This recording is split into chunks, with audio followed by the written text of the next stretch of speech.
السلام علیکم ناظرین، میں ہوں اویس علی اور آپ دیکھ رہے ہیں آئی لو جہلم سٹی۔ آج ہم ایک ایسی کہانی کے ساتھ موجود ہیں جو کہ اس مصرے درد دل کے واسطے پیدا کیا انسان کو کی عملی تفسیر ہے۔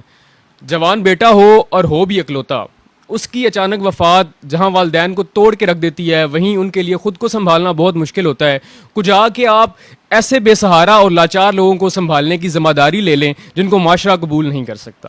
حمزہ بیگ کا جو انتقال ہے وہ سڈن ایک حادثاتی موت تھا، جو ان کے والدین کے لیے شوق تو تھا ہی بلکہ پورے جہلم کے لیے ایک غم کی خبر تھی۔ اس کے بعد یہ جو ایسا ایک ٹرننگ پوائنٹ تھا کہ بزرگ کہتے ہیں کہ زخم وہ جگہ ہے جہاں سے روشنی آپ کے اندر داخل ہوتی ہے۔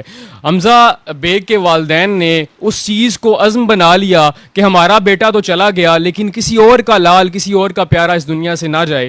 انہوں نے ایسے ایسے پہلو، ایسے ایسے سیگمنٹ اٹھائے جن پہ عام لوگ جو ہے وہ توجہ نہیں دیتے۔ میں اگر بات کرنے پہ آؤں تو روڈ سیفٹی ہو گیا، پلانٹس ہو گئے، اس کے علاوہ فری میڈیسن ہوگی، اور ایسی بچیوں کی شادی جو کہ صرف جہیز کے لیے یا اچھے رشتے کی امید میں بیٹھی رہتی ہیں، ان کی شادی کروانا، اتنے زیادہ سیگمنٹس ہیں کہ آپ کو بتانے کے لیے ایک لمبی ویڈیو درکار ہوگی۔ تو آئیے بات کرتے ہیں حمزہ بیگ کے والد سے۔ السلام علیکم سر۔ وعلیکم السلام۔ سر سب سے پہلے تو ہمیں بتائیے کہ اس سب کے پیچھے جو مین کاز تھا، کیا حمزہ کی وفات کے بعد ہی آپ نے یہ سب شروع کیا یا پہلے سے پری پلان تھا کچھ؟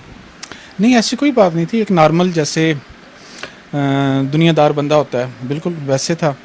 ہاں، کوئی کسی کے کام آ جانا، وہ ایز اٹ از، نیکی کرنا اور نیکی کمانے میں فرق ہوتا ہے۔ نیکی کمانا جو ہوتی ہے وہ ایک انتھک عمل کا نام ہے، اور میرے پاس بھی حمزہ کے جانے کے بعد دو آپشن تھے۔ یا جس طرح اکثریت 99.9% لوگوں کی کرتی ہے، وہ اندر ہی گھٹ گھٹ کے وقت سے پہلے، اور میرے پہ یہ فیز رہا ہے 6-7 مہینے 8 مہینے، اور یا میں دوسرا آپشن اختیار کرتا جس سے حمزہ بھی ہمارے درمیان ہم سمجھتے ہیں موجود ہے، اور دوسرا جو یہ ہے کہ دوسروں کے کام آ کے قیمتی انسانی جانیں بچا کے، ہم سمجھتے ہیں کہ اللہ تعالیٰ کی خاص رحمت ہے کہ جس نے ایک جان بچائی اس نے پوری انسانیت بچائی۔ اچھا بیگ صاحب، جوان بیٹے کے انتقال کے بعد جب والدین خود کو نہیں سنبھال پاتے، آپ اتنے زیادہ لوگوں کی مدد کر رہے ہیں یا کوشش کر رہے ہیں، تو یہ کون سی وہ کک ملتی ہے آپ کو؟ یا آپ کے لیے خود کو سنبھالنا بڑا مشکل رہا ہوگا فیز، لیکن آپ نے سڈن وہ سٹارٹ کیا سارا کچھ، اس کے پیچھے کیا راز تھا؟ یہ آپ اس کو بجا بالکل کہہ رہے ہیں۔ تو میرے پاس ایسا تھا کہ میں بالکل بزنس بھی اپنا ختم کر دیا، یہ وہ، حالانکہ یہ اللہ تعالیٰ کی چیزیں مانتے ہیں، اللہ تعالیٰ کی ہم سب مانتے ہیں، لیکن اولاد کی تکلیف جو ہے نا، اس کا قرآن مجید میں بھی حضرت یوسف علیہ السلام سورہ یوسف میں ذکر کیا گیا کہ یہ کتنی سخت تکلیف ہے، اور ہمارے رسول پاک صلی اللہ علیہ وسلم کی زندگی میں ان کی 6 اولادیں چلی گئی ہیں، تو یہ وہ والی تکلیف ہے جو انبیاء کرام پہ گزری ہے۔ تو میرے لیے بڑا مشکل تھا، لیکن مجھے پھر ایک سپورٹ ملی، مجھے اپنا کئی لوگوں نے بھی کہا، ہمارے جو اس وقت تھے ڈسٹرکٹ پولیس آفیسر، وہ عبدالغفار کیسرانی صاحب، تو انہوں نے مجھے کہا کہ توصیف ایسے تم گھٹ گھٹ کے نا جو ہے نا آپ کا یہ ٹھیک نہیں ہے، تو آپ کیوں نہیں ایسا کرتے کہ آپ روڈ سیفٹی کو اپنائیں، آپ اگر ایک بچے کی بھی جان بچ گئی تو آپ سمجھنا آپ کا حمزہ جو ہے وہ آپ کے درمیان ہے۔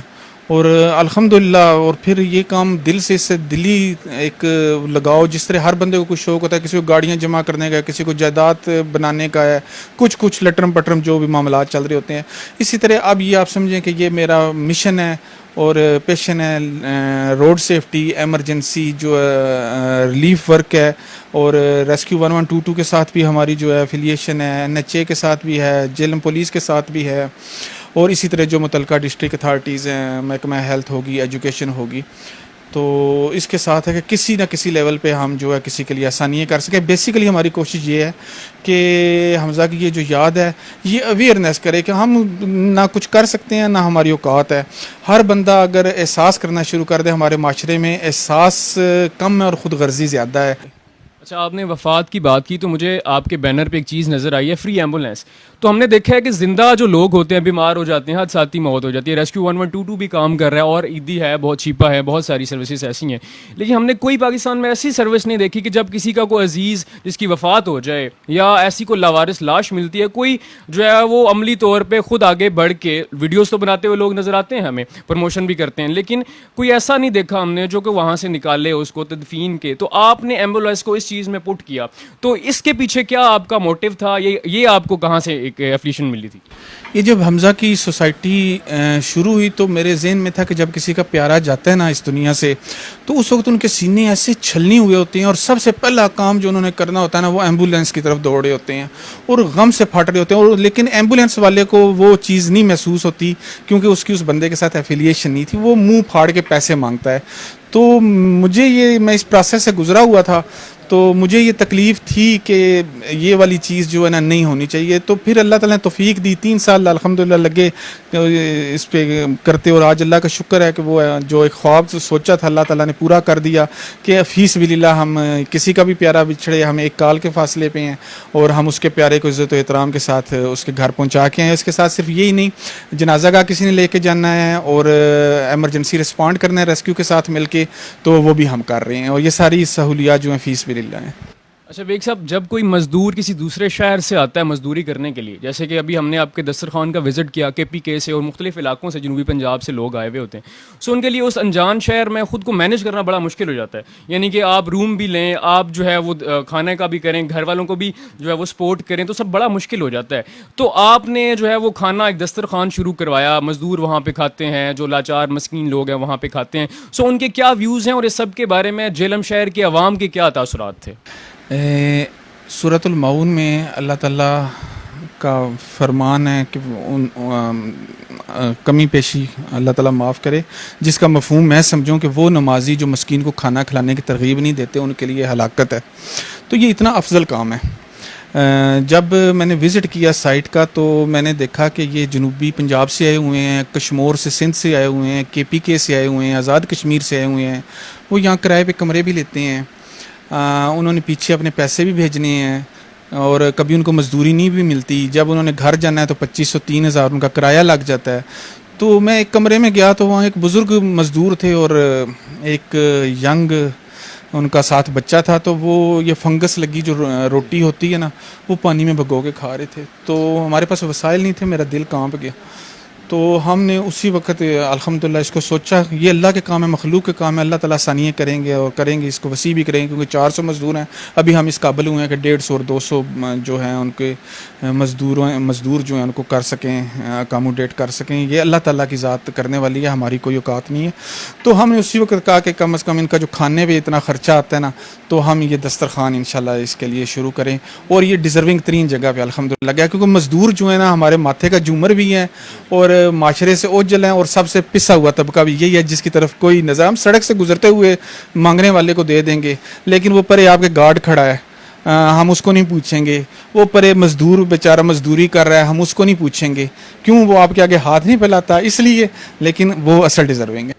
اچھا بیگ صاحب, فی زمانہ اتنے مشکل حالات ہیں کہ انسان کے لیے اپنی فیملی کو سپورٹ کرنا بڑا مشکل کام ہوتا ہے. آپ جو ہیں وہ روزگار لوگوں کو مہیا کر رہے ہیں, تو اس میں کیا صرف جو حمزہ بیگ ویلفیئر سوسائٹی ہے اس کا تعاون ہے یا اس کے علاوہ مخیر حضرات کا بھی تعاون آپ کے ساتھ شامل ہے, کیونکہ یہ بہت ایک بڑا پروجیکٹ ہے؟ جی, فی سبیل اللہ روزگار جو ہے ہمارے ایک یہ یونیک پروجیکٹ ہے, یہ بھی پاکستان میں فی سبیل اللہ روزگار کا نہیں ہے. ہمیں تھوڑے سے شروع میں تجربات ہوتے ہیں لیکن اس سے سیکھتے ہیں, اب ہم گارنٹی وغیرہ اس بندے کی لیتے ہیں. تو جو بندہ یہ سسٹینیبلٹی والا ہے کہ وہ ہم ایک سمجھ لیں کہ ہم اس کو کانٹا دیتے ہیں, بھائی مچھلی آپ خود پکڑ لیں. اب تو ماشاءاللہ کئیوں نے اپنی دکانیں بھی لے لی ہیں, کئیوں نے بائک لے لیے ہیں, کئیوں کے گھر آباد ہو گئے ہیں. تو یہ اتنی خوبصورت چیز ہے فی سبیل اللہ روزگار. 70-80 ہزار کما رہے ہیں اور باعزت طریقے سے اپنا روزگار کر رہے ہیں یہ والا. اچھا بیگ صاحب, آپ کی جو سوسائٹی اتنے زیادہ کام کر رہی ہے کہ اس کو ایک ویڈیو میں سمونا بڑا مشکل ہے, لیکن ہم نے صرف آخری ایک سا کویشچن کرتے ہیں کہ آپ کے بینر پہ ہم نے دیکھا never forget your government school, تو یہ کیا حکمت ہے اس کے پیچھے؟ یہ جو ہمارا حمزہ کے اسکول میں جب فلٹر پلانٹ کا سوچا کہ وہاں یادگار کے طور پہ ہم لگائیں, تو میں نے یہ آبزرو چیز کی کہ میرے دوست, میرے کلاس فیلوز ماشاءاللہ اچھے عہدوں پہ ہیں, اچھی اللہ تعالیٰ نے ان کو سب کچھ دیا ہے. وہ فون بھی کرتے ہیں, دوستوں کو بھی پوچھیں گے, ٹیچرز کا بھی پوچھیں گے, اسکول کا نہیں پوچھیں گے. اور ہمارے سب سے پیچھے گورنمنٹ اسکول رہ گئے ہیں کہ ان کے حالات کوئی نہیں ہے.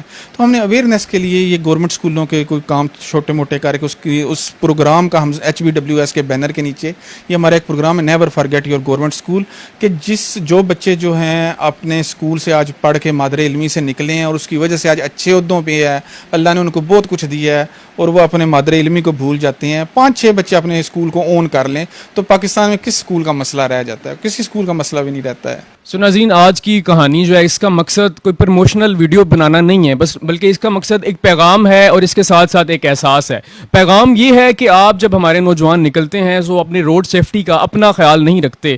اس کے ساتھ ساتھ جو احساس ہے وہ یہ ہے کہ آپ جو ہے اپنے والدین کا بھی خیال رکھیں. اس کے ساتھ ساتھ جو ہے وہ کہا جاتا ہے کہ صرف قیامت کے دن آپ اس خیال میں مت رہیں کہ آپ صرف نماز روزے کے بارے میں پوچھا جائے گا. روڈ پہ چلتے ہوئے آپ کو بہت سارے ایسے لوگ نظر آئیں گے جو مفلوق الحال ہوتے ہیں، سو ان کا بھی خیال رکھیے گا. تو اس ویڈیو کا مقصد ایک یہ بھی ہے کہ ہم اپنے پاکستان کا مثبت چہرہ بھی لوگوں کے سامنے پیش کریں. سو اپنا اور اپنے پیاروں کا بہت سارا خیال رکھیے گا. فی امان اللہ.